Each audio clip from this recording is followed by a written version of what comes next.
Welcome po muli sa ating pong FB Live tuwing 4 PM po ng hapon. Tayo po ngayon ay muli mag-aaral po tayo ng salita ng Diyos. Yan, so praise God po. At patuloy po tayong tinuturuan ng Diyos kung paano po tayo magtiwala at kung paano po tayo umasa sa kakayahan ng Diyos sa buhay po natin. Amen po.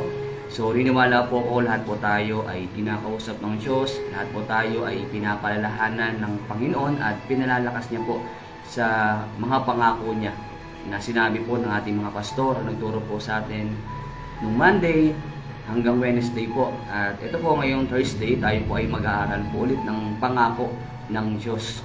Ang ganda po ng pinag-aaralan po natin kasi ang topic po natin ay yung buhay po na naging buhay po ni Joshua nung time na po siya ay ginamit ng Diyos. Nung time na siya ay tinawag po ng Panginoon at sa pagtawag po ng Diyos kay Joshua, marami po siyang pinagdaanan. Pero bago siya dumaan sa mga pagsubok, may mga pangako muna ang Diyos na binigay po pagpatuloy. Amen po.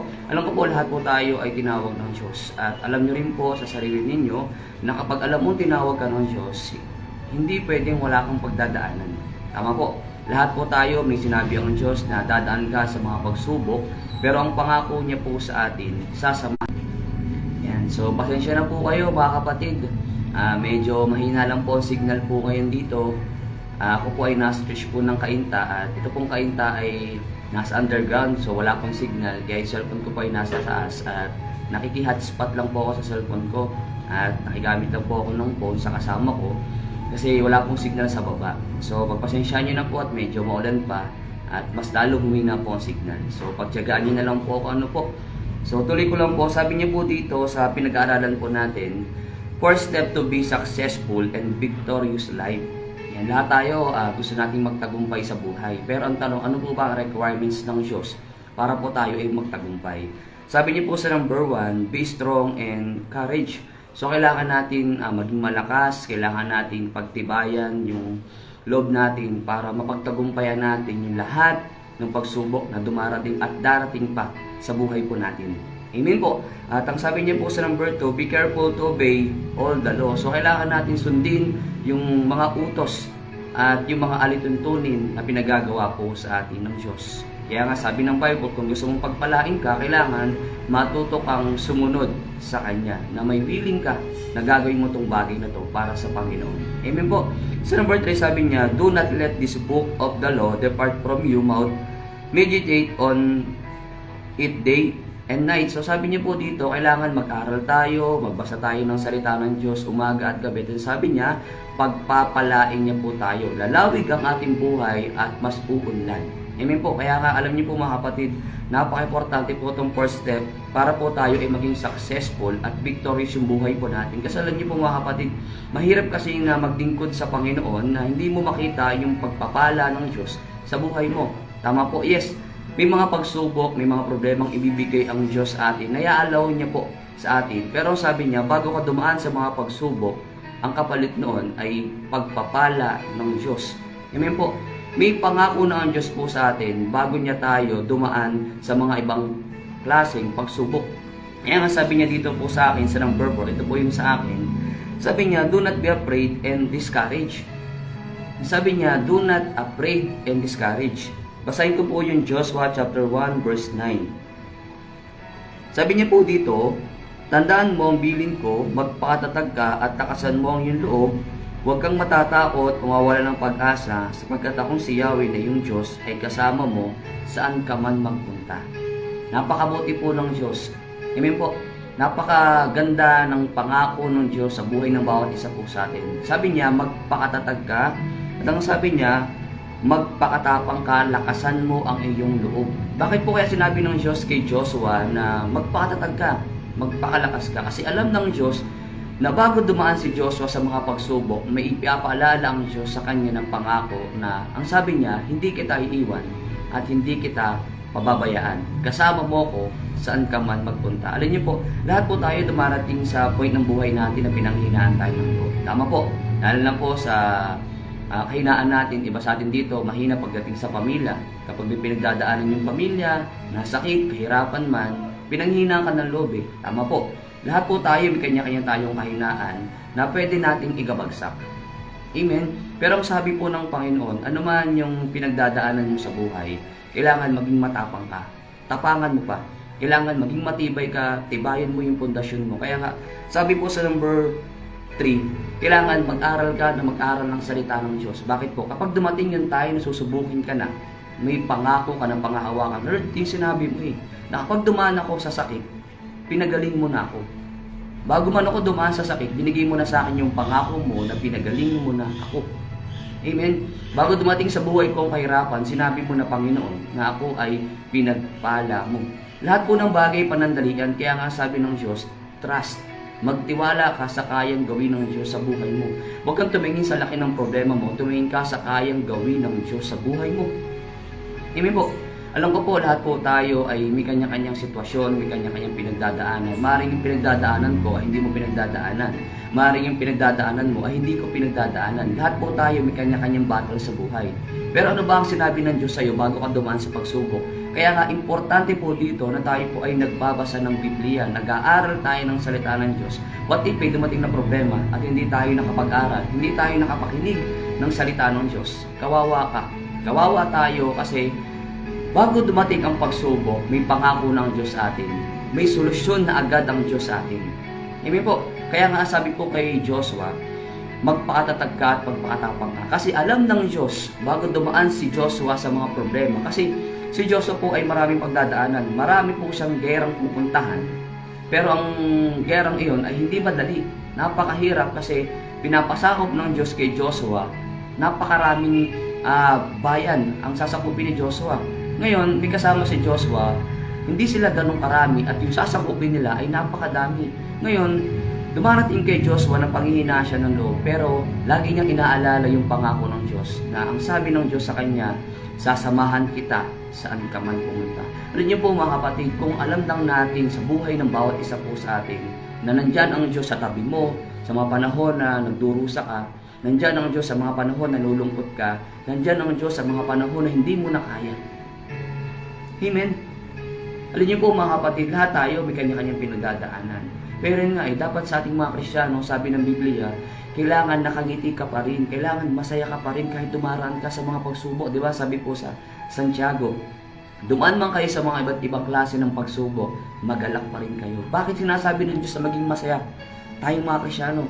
Kasi ang pangako niya, hindi tayo iiwan at hindi tayo pababayaan. Amen po mga kapatid. Alam ko po, kung kami po ay dumaraan sa sakit, magtiwala tayo sa Panginoon. Lord, sinabi mo, di ba? Pinagaling mo na ako. Magaling ka na mga kapatid. Magaling na tayo, pinagpala na tayo ng Diyos. Lord, di ba, pag dumating ako sa kahirapan, ang pangako ng Diyos, pinagpala na kita. Mga kapatid, kaya nga tuloy-tuloy lang po yung pag-aaral natin ng salita ng Diyos, tuloy-tuloy lang po yung pakikinig natin ng salita po ng Panginoon. Kasi pag dumating yung time ng problema, pag dumating yung time ng pagsubok sa buhay mo, alam mo yung gagawin mo. Alam mo yung authority mo, hindi lang bilang isang lingkod ng Diyos, kundi bilang isang anak ng Diyos. Amen po. Kaya nga sa ating dito po mga kapatid, kailangan nakangiti ka pa rin. Kahit na dumadaan ka sa mga pagsubok, may problema sa pamilya mo, may problema sa tuition fee mo kasi wala kang pang tuition sa school, pambaon, o anything na simpleng bagay na pinagdadaanan mo o malalim na pinagdadaanan mo. Ang pangako ng Diyos, hindi ka naman nag-iisa. Hindi ka nag-iisa at hindi ka pababayaan ng Diyos. Amen po. Sabi nga ng ilan, ng anak, kaya makatiis ang magulang, pero ang magulang hindi kayang tiisin ng anak. Mga kapatid, hindi ka kayang tiisin ng Diyos. Lalo na kapag dumarating yung time mahirapan ka, ang sabi ng Panginoon, sasamahan kita saan ka man pumunta. Kung nasaan ka mang lugar, nasaan ka man nandoon, ang pangako niya, sasamahan kita. Kaya nga sabi po ng Bible, lahat tayo ay manghihina, lahat tayo ay dumarating yung tayo na susubukin tayo ng Diyos. Pero ang pangako niya, hindi kita pababayaan. Kasi dapat lagi nating panghawakan. Pero di ba sabi mo, mahal mo ako. At yung pangako mo sa akin, hindi mo ako pababayaan. Yung pangako mo sa akin, Lord, hindi mo ako iwan. Yan yung pinanghawakan ni Joshua kung bakit si Joshua ay nagtagumpay. Kung bakit si Joshua naging successful, victorious yung buhay niya kasi pinanghawakan niya, Lord, kasama kita sa laban ko. Mga kapatid, kung may laban ka ng buhay, dapat laging kasama mo ang Diyos sa laban mo. Hindi pwedeng hindi.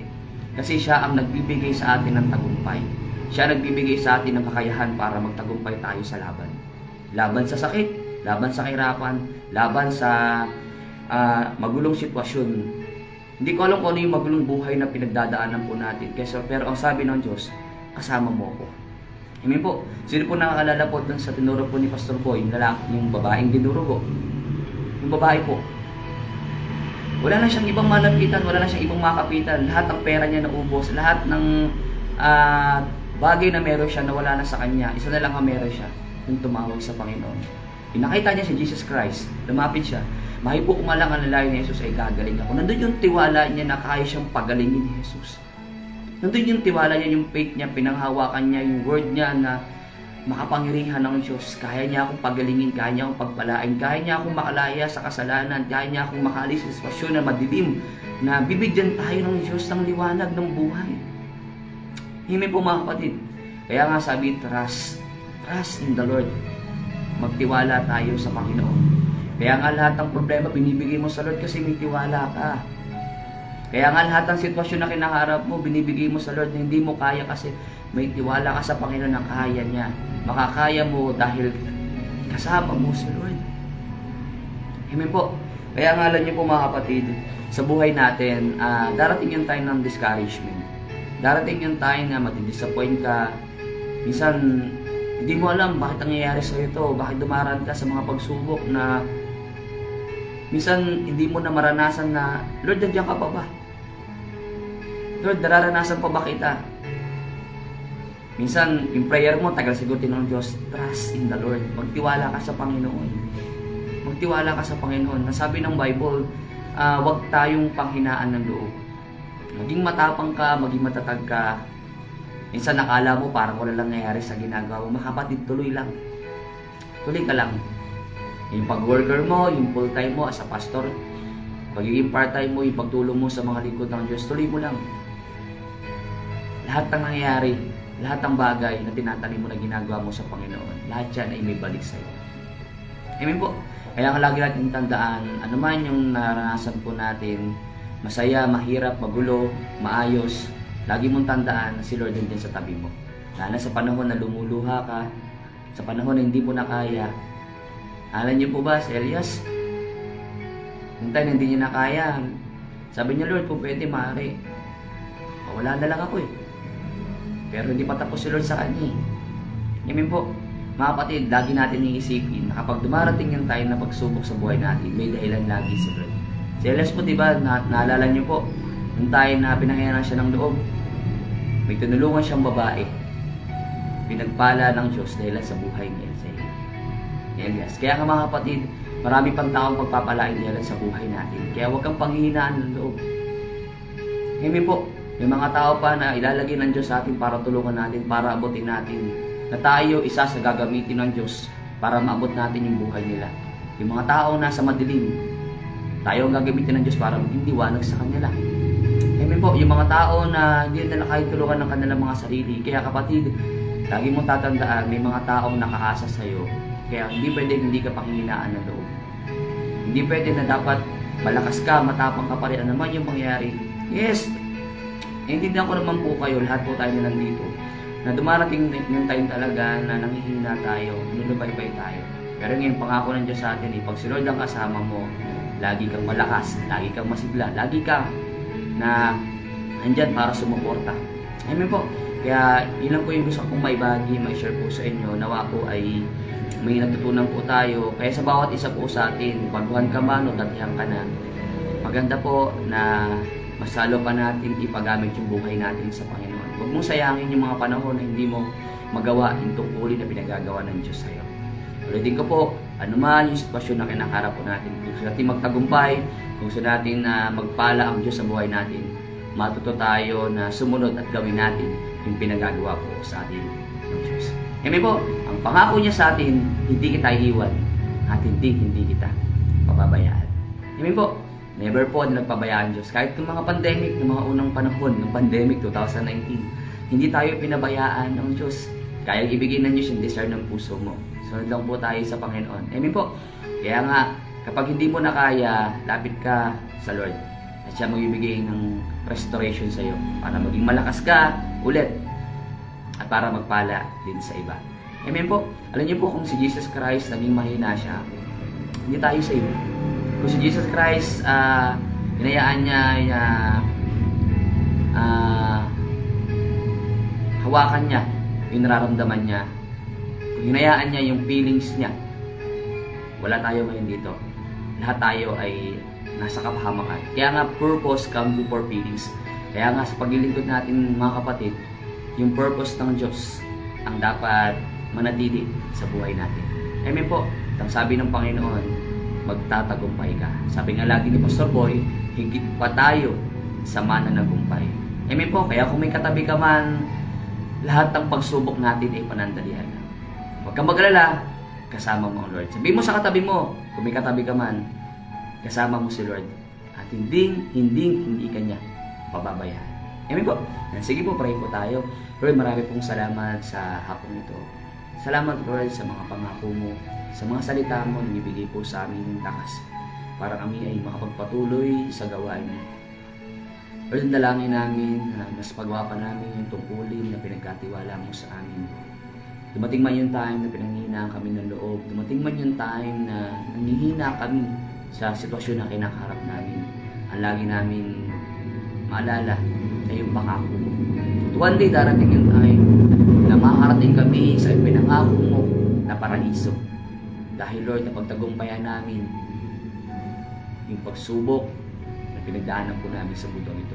Salamat Lord. Hiling po namin ng pusong matapat at pusong masunurin sa iyo.